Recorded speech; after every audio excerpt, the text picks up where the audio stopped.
Hey folks, Marco here from Expediting, whatever I call my channel now. I haven't uploaded in a very, very long time, so this video is going to be probably a long talk with a bunch of information about where I've been, what I've been up to, what's the next deal, because we're at some dilemmas now, and I've always wanted to make a video about the perils of expediting and the realities of expediting, so hang on tight because there's probably going to be a lot of that, and it's all going to be off the top of my head. I haven't made a list, and I should have. But I'm sitting here in a parking lot all day. It's Sunday, not getting a load today, but to be expected. Even though I logged in service to the dispatch office, I don't think they were going to do anything today. And it's a beautiful day. I'm in South Carolina, luckily, and I got some 80-degree weather, so that's been really nice today. You can see the red on my face from the sun. So good that I'm not stuck in like the freezing cold like it's been all winter, and we've made it through the majority of winter, so that's good. But I may have to head home, which is in New York and up near the lakes, and that's a cold area. So I'll be back to living off the generator and some the last of my money, because this week that went by, I also had a crappy week because I needed to get to Florida to get my mail. This particular outfit had a real tough time getting me out of Florida. Other outfits were able to, but they gave me the same old story. Oh my God, it's so tough. Can't find freight out of Florida. So, I buy that because I know that that's reasonably true. However, I worked for other outfits that were like, I think we can find something. They got me right out of Fort Myers before, and other times out of Tampa, same day, next day. So once I got to Orlando, I waited a day and I got something coming here to South Carolina, but it took all week. Now it's Sunday, so the pay week is over, and I've got a 200-mile load, 85% of a 200-mile load, minus the gas. So I've got some peanuts for this week. And so money's going to run out fast is all I can say. I've got some bills coming up, and if I don't start working right away, but if I go back home, it means I'm going to have to hunt for a job, spend time finding a job, wait 2 weeks for a paycheck. So all of a sudden bills are going to go late. So that is my first problem that I have to deal with right now. I'm maxed out on credit cards. I probably won't qualify for a loan unless I go right away before any time goes by. I might be able to get a loan. And then I got to see if I can get a loan, like a loan that'll help me either pay off like a debt consolidation loan, or maybe start a business loan, as if I'm going to start my own expedite business, but probably a consolidation loan, and can squeak some off to the side. I can either try to rebuild the van. See, there's now it's one of them dilemmas where there's like a million ideas and I don't know what to do. I can float a couple weeks before I can get on my feet doing other things that I choose to be have as an endeavor. So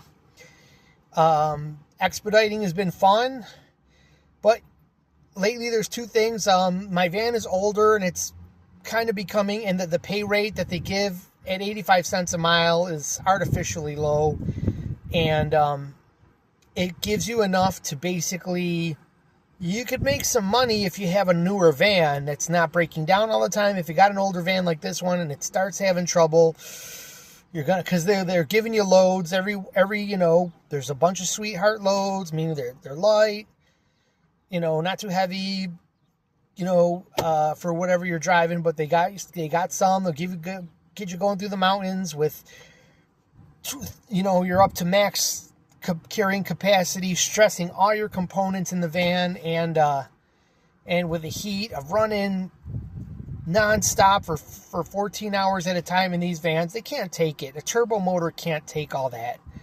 And I have the exhaust manifold leak to show for it now. I believe that's what the problem is. It's got a horrible squeak, and I think that's throwing off the air-fuel mixture, which is causing a chronic misfire condition in my number 6 cylinder. Or I need to put these GDI injectors in. They're going to have problems taking off the intake manifold. I might do it myself, and it's still, if I do it myself, there's without the experience. There's tons of issues taking out the... there's some tricks to getting off. The intake manifold has problems with rusted bolts, but the GDI valves, injectors are usually stuck. So this like the whole thing is just modern nightmares, modern engineering nightmares that are just plaguing everything these days, and this van is no exception to all that nonsense. So, plus, so more van problems. So as I was, and that would be like, I would consider like, hey, like we can get through that. It'll take a few thousand, but I'll make it back in a couple weeks, find a way. But when I was changing the oil this past week, and this could be due to, well, I changed the PCV valve, so it's not due to a crankcase pressure thing. There's a bad leak of oil happening towards the rear of the engine. While that could be a valve cover leak in the back, maybe there's some sources of leaking in the back.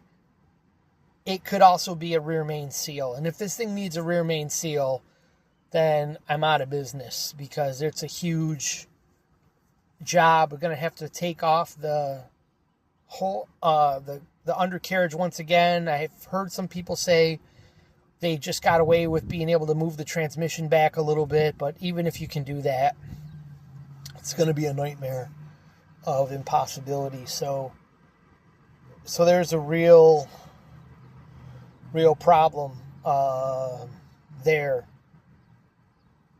Unless, I take it to a competent mechanic, and then there's going to be some thousands of dollars again, when I just put thousands of dollars into the transmission that I have no chance of paying back at the moment. So like I was barely paying it back. With the interest I'm paying on it, it's sick.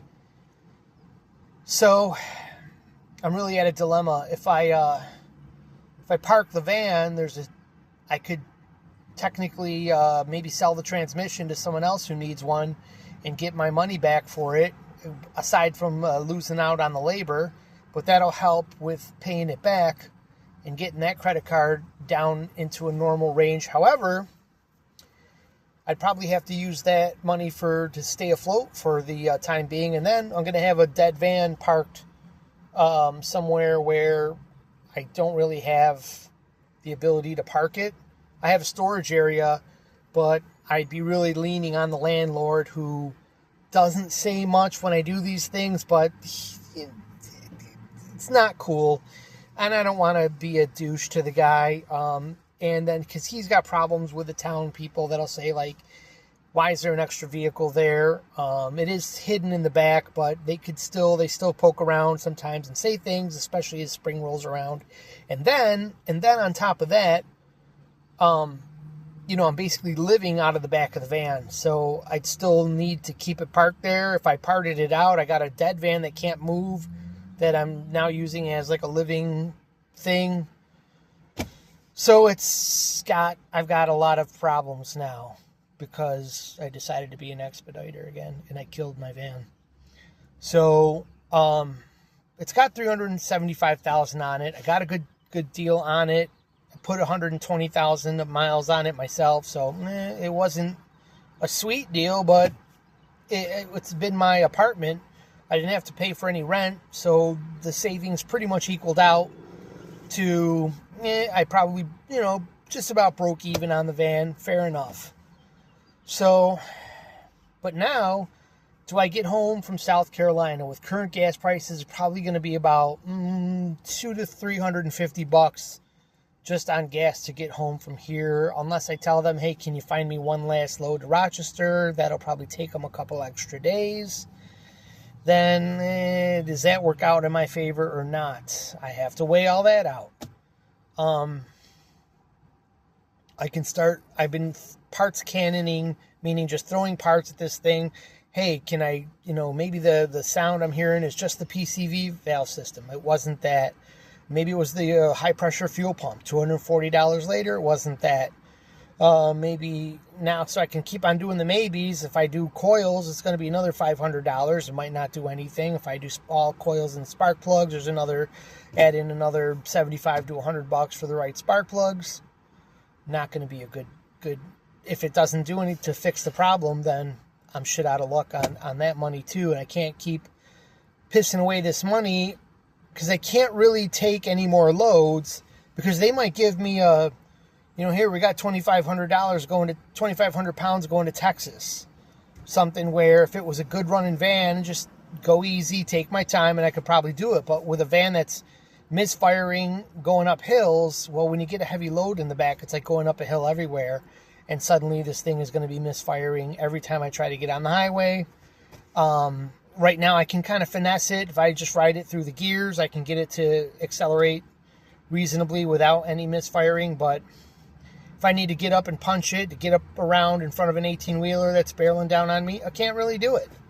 So I got to get this thing, mechanically correct. And it's not looking like I have the money to do it, because if I can't expedite anymore, I've got no more income. Like, I've got to find like a job to just go back home, find a job. I've got a couple little cars to putter around in there, so I'll have transportation, a way to get to a job. It's probably my best bet right now, is to just bail and go home.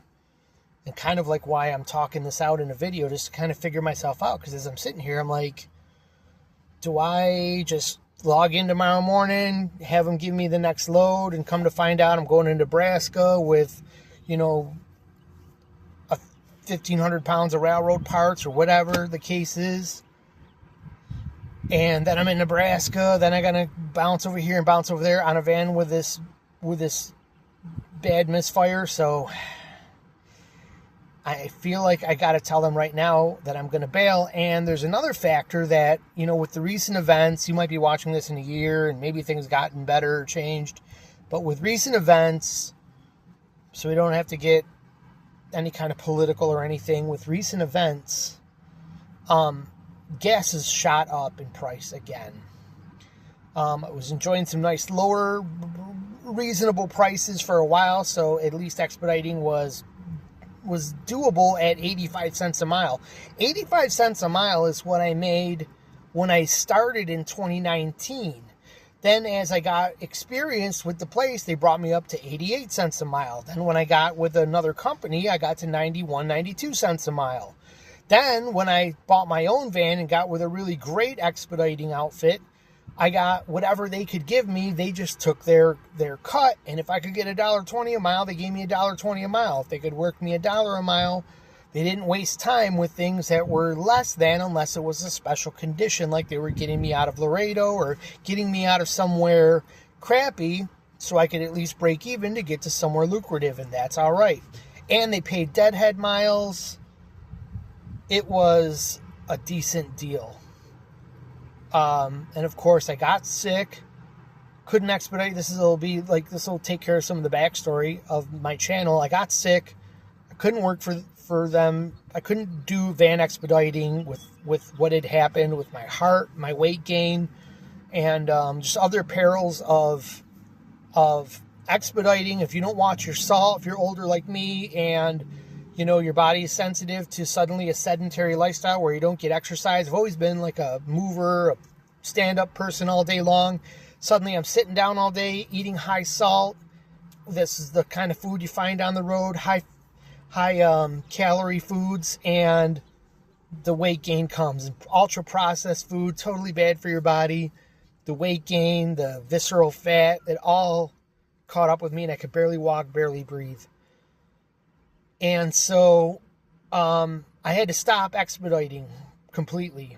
And that was for 2 years. And by the time the year or year and a half, I went into the hospital. I got this hospital bill that's never been taken care of. That's massive. And it's not something I can ever take care of. That being said, I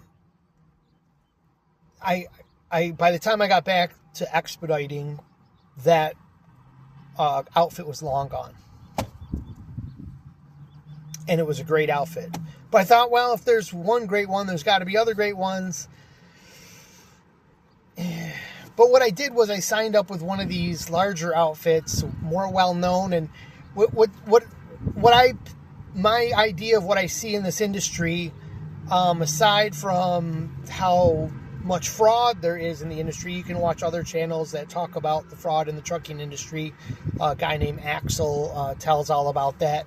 If you watch his channel on YouTube, AXEL Live, you can check that out. But anyways, aside from that, the bigger carriers, the bigger names in the industry, if you are running with one that's kind of more well known, I find that they're kind of like scavengers, all of them. They're all borrowing loads from each other. You'll find you're working with another company with with getting their loads, but I'm working for these guys. How come my loads are coming from these guys? Am I just dealing with middlemen that are in the middle of, and that's what this whole shipping stuff is. There's all these people in the middle of your money for what people are paying to ship this stuff. By the time it gets to me actually doing the work, you got somebody working for next to nothing, losing their ass. And will bounce out of the industry, but some other guy will bounce back in with all hopes and dreams, heard online about the hustle culture, and that some Facebook group made it sound so great. Expediting is going to be, and there's the whole thing where, just people think the grass is always greener. They're sick of these four walls at work. Expediting seems like, oh my gosh, you're out on the road, living the life, seeing the scenery. It's going to be great. Going bump, bump, bump down the road in a giant rattle box, mile after mile after mile. Can turn to look at one thing quick before you're swerving off into a lane, getting beeped at. Trying to pay attention to the 18-wheelers and the other crazy drivers and everything that's up ahead of you on the road. You got to dodge the bumps. You don't see anything out here. You might get lucky if you're with a good outfit like I was. You could find the time to explore certain days. This particular outfit is not so favorable when you're dealing with scavenger outfits. They want you to run. You work. And it's to the point you get ridiculed. If you're you're out, what are you, hiking on a trail? We need you near your van. They need you sitting either by the steering wheel waiting all day. Oh, where's my load? I've been up since 7, logged in, and oh good, 7 p.m. I can start for on a 16-hour load and be up for 32 hours. Oh, they build you in 5 hours of sleep. Well, then they load you late, and you got to traffic back up, and a little shit happens there, and you're actually going to get about 3 hours sleep and try to get there going like this.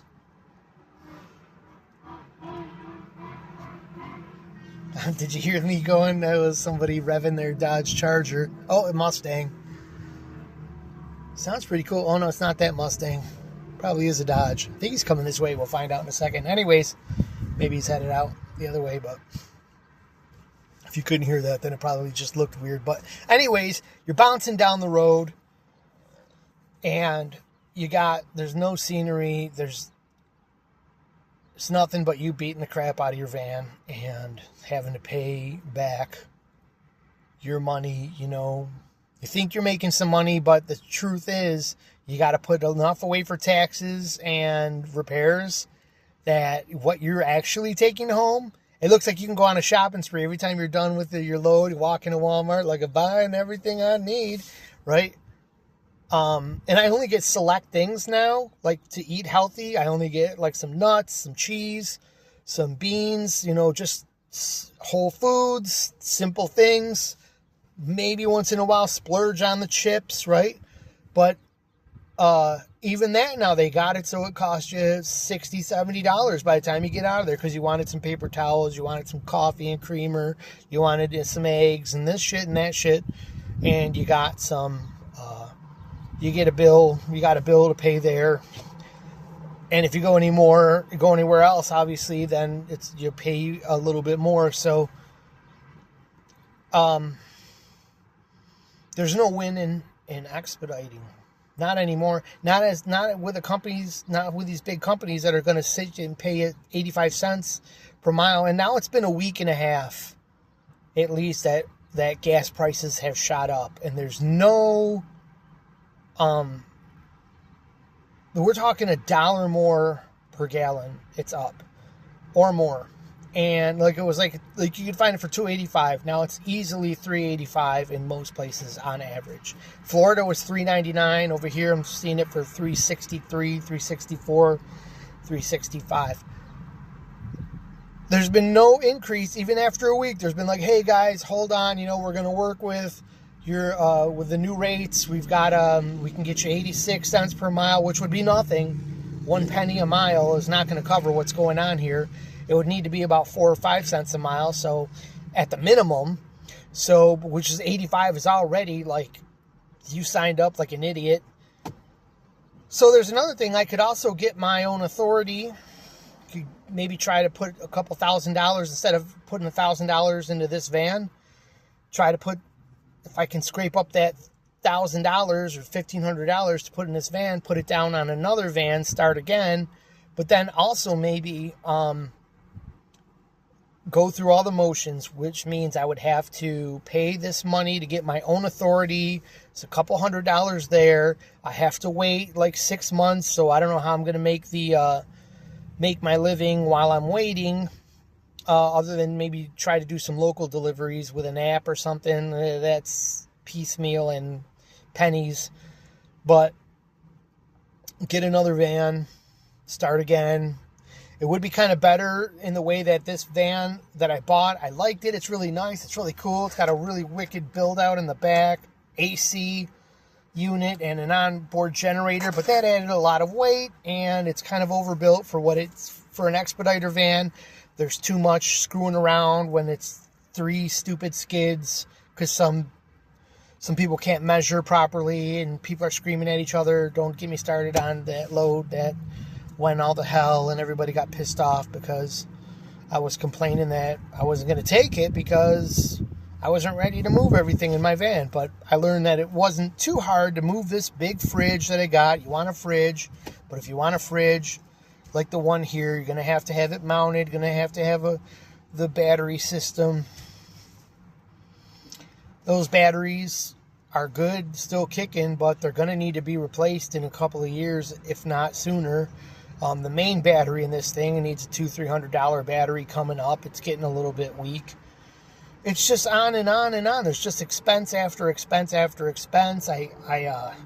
When I got the transmission done, I needed to get a front end alignment, but I didn't think it was that bad. I put it off until I realized in an emergency situation, I had the front tires completely worn down to the belts after getting a couple 1,000-mile loads.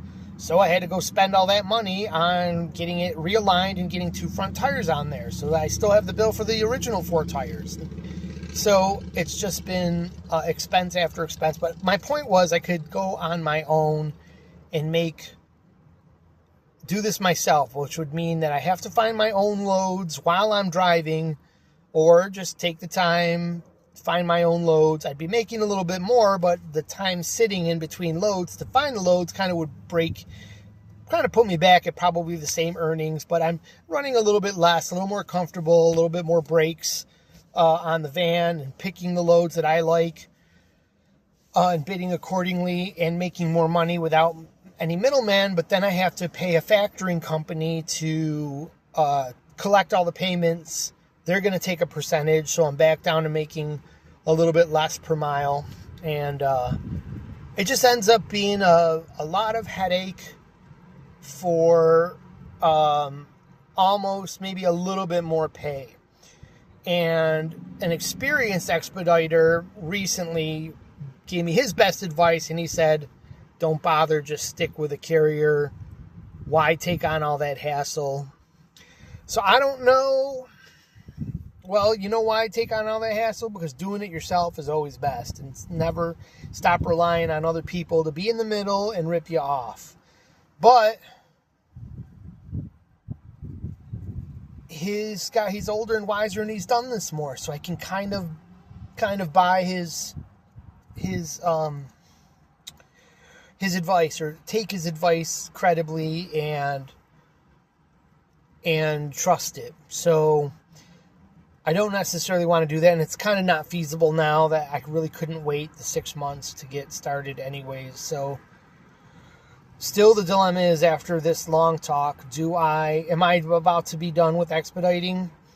with gas prices and the major work that this van needs, I think I should tell them tomorrow. I should have told them today and just headed home on a Sunday.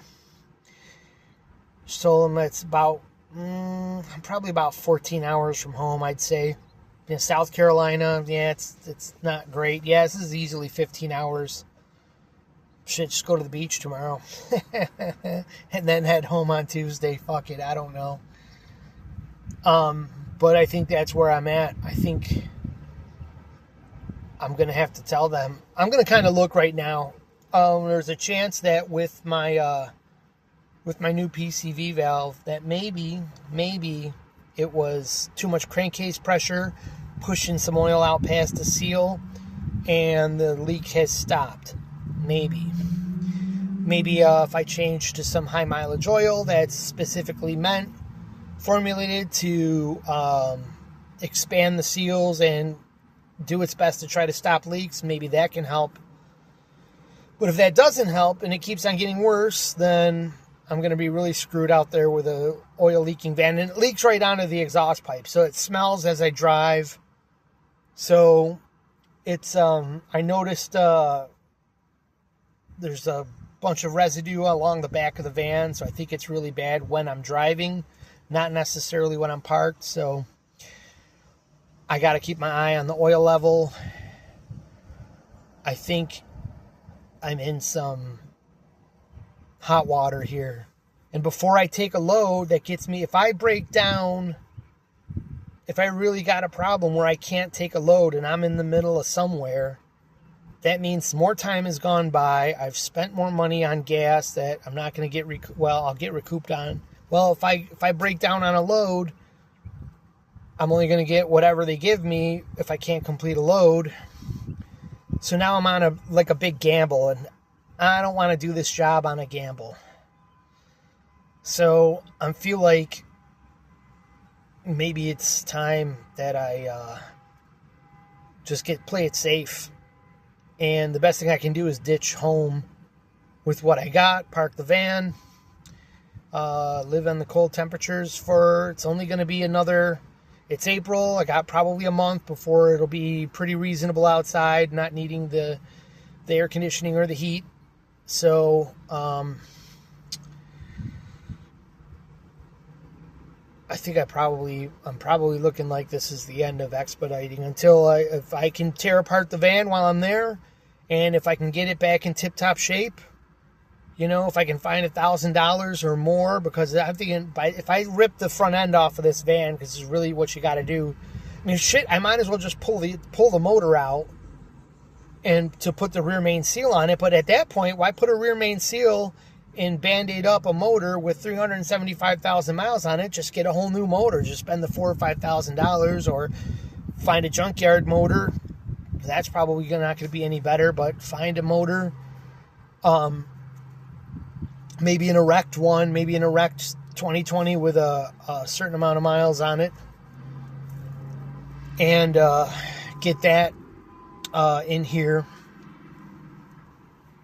And but then a motor swap, you've got all kinds of probably issues with these new cars, with the ECM, and this one had an updated computer. You needed the whole computer system. The wiring was a little different. This one had...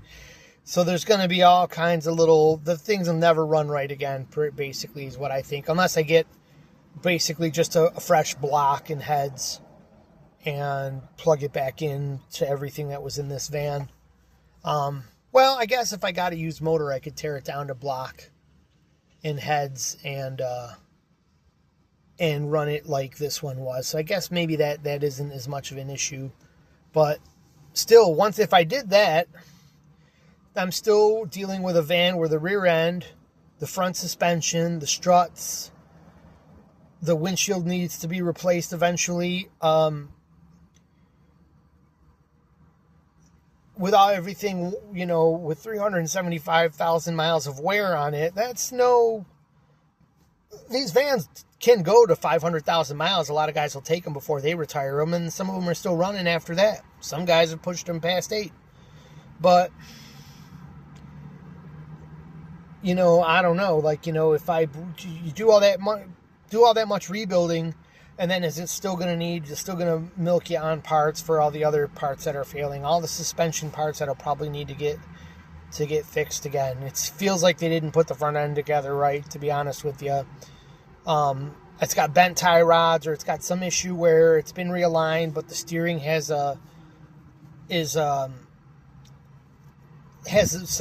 something's messed up with the angles, because if you are on an on-ramp and you turn a little bit, at some point it suddenly turns quicker. It shouldn't be doing that. Oh, plus, Mustang, yeah, faster, more. It's got an issue with the power steering. I see the power steering has got all kinds of grease all over it all the time. It's leaky. It's going to need power steering lines. By the time I take everything apart, it's going to need every line, every hose, and all this stuff is all marked up insane. It's going to need basically so many thousands of dollars, $2,000, $2,500. And this is if I do it myself and don't pay somebody for it. By the time I get all these thousands of dollars in parts, or pay them to get discount parts and put it all in with the same price and labor, I'm still going to have a van that has older airbags, older suspension. It's not rusty, so that's a good thing, but perhaps I can get some money for it as it sits. Perhaps it's still worth $4,000 or $5,000 and just get rid of the whole thing. But then if I do that, I got no home. I'm screwed. I got rid of my apartment to save that money because I couldn't afford to pay for an apartment I wasn't going back to other than every 2 or 3 months. So, yeah. So if I get $4,000 or $5,000, I can probably get started on some place to live up north. But then I got a rental payment to cover every month. Rent is not. I don't know. I stopped paying rent when it was $450 to have a studio apartment. It's now $700 to $800 to get the bare minimum, and you got to deal with everything. I haven't lived around people in so long. I never want to go back to having to deal with the people are upstairs. They're always talking. They got a TV on the wall next to your bed. Whatever the case may be, they've got a dog barking. There's always crap. There's the late payment as soon as you miss your rent payment, and if you get behind, you can get evicted. It's just like, it almost seems like there's no fucking hope. So I really have a lot on the plate here and some heavy decisions to make. But it almost feels like the best thing I can do is just ditch to home. Unless you guys got an idea. What could I do? And leave a comment in the comment section below if you got like, oh, hey, just do this. A lot of it from an outsider's perspective, it's like, oh yeah, but I can't do that because. But I mean, now listen, I'm just being realistic on what options I can think of right now. I'm not out of options. I'm not down on my luck. I'm not mentally in a bad place because of all this. There's just change. Life changes, and this is the modern changes, the latest changes. They're tough. This ain't easy right now. This is seriously fucked up, actually. But I know that there's always like a breakthrough. There's ideas. There's, ways to move forward. So I'm not in like a hopeless state or a point of mental collapse of any kind. And I got lucky because I took some coaching that got me to this point, because in other past times when I've been in somewhat similar situation, this has kind of come up before, not this exact way, but life has been looking like there's going to be no way forward. I've been in mental states that were not conducive to doing anything or moving forward, and I got really lucky that it didn't take any worse.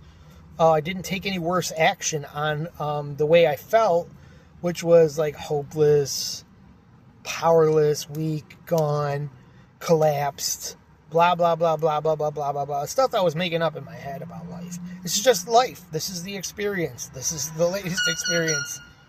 It's not very good. Honk, honk, honk. See, even the horn agrees. It's just life. So, we'll find out, like, what's next.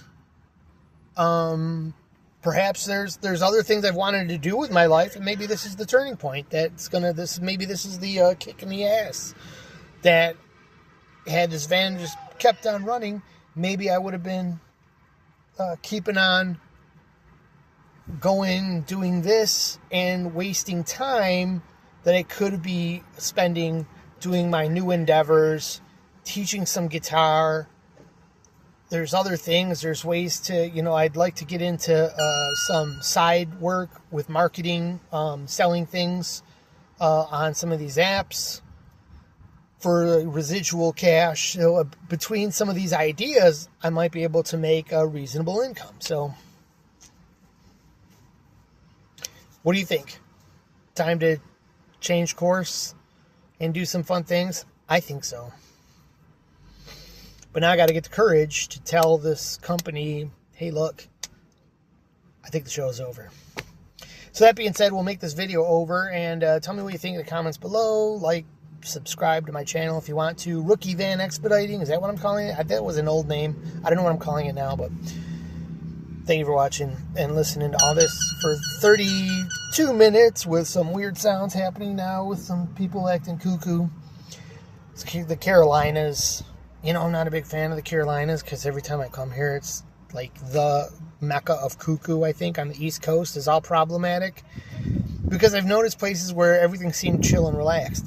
West Coast, right? And I go to other places that seem chaotic and weird with people and the way they drive is a little suspect. Arkansas, to name a kind of place. Salt Lake City, Utah. All right, before I call everybody out here, because most places are pretty messed up, we're going to get going. Thank you for listening to everything. Hope any of this made sense. Hope you made it to the end. Let me know if you made it to all 37 minutes of the video. Thank you for watching. Rookie Van Expediting. I think the show's over.